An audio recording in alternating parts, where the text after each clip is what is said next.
क्या आपने कभी सोचा कि आपको मानव जीवन क्यों मिला है?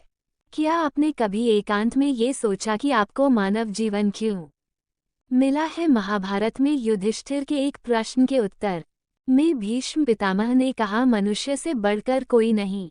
मनुष्य जीवन इहलोक और परलोक की कड़ी है। आपको ये जानकर आश्चर्य होगा कि 84 लाख योनियों के क्या आपने कभी सोचा कि आपको मानव जीवन क्यों मिला है? क्या आपने कभी सोचा कि आपको मानव जीवन क्यों मिला है? क्या आपने कभी सोचा कि आपको मानव जीवन क्यों मिला है? क्या आपने कभी एकांत में ये सोचा कि आपको मानव जीवन क्यों मिला है? वीडियो अच्छी लगी तो सब्सक्राइब जरूर करना।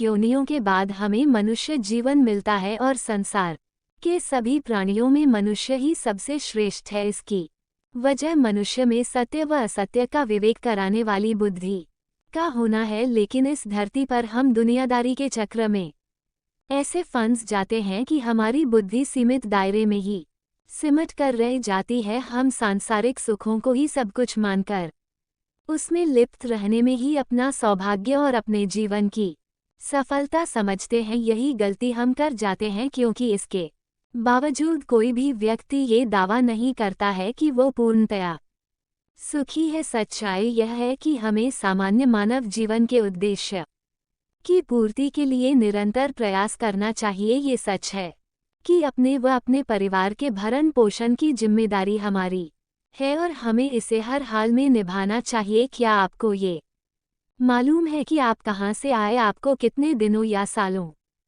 तक इस जगत में रहना है और आपकी मंजिल क्या है? इन प्रश्नों के उत्तर में ज़्यादातर लोग यही कहेंगे, मालूम नहीं। ऐसे लोग बड़े अजीब मुसाफिर हैं। वे यात्रा तो कर रहे हैं पर यात्रा के संबंध में उन्हें कुछ भी पता नहीं। उन्होंने मानव जीवन पाया, लेकिन उन्हें अपने जीवन का लक्ष्य मालूम नहीं। हमारे आपके जीवन का मतलब है एक उद्देश्य खोज लेना और अपने भीतर शांत रहना। कहा गया है कि मनुष्य आनंदलोक का वासी है और आनंद के परमधाम तक पहुंचना ही उसके जीवन का एकमात्र लक्ष्य है। इसलिए मनुष्य को इस संसार की मृगमरीचिका से निकलकर भव्य जीवन की प्राप्ति के लिए साधना के मार्ग को अपनाकर अपने गंतव्य को पहचानना चाहिए और उसी में लीन होने के लिए साधनारत रहने का संकल्प लेना चाहिए। ऋग्वेद में कहा गया है कि जीवन पवित्र और श्रेष्ठ है, मनुष्य कर्मयोगी है। बस ये बात कर्मयोगी के हाथों में है कि वह अपने लिए किस लक्ष्य का चयन करता है।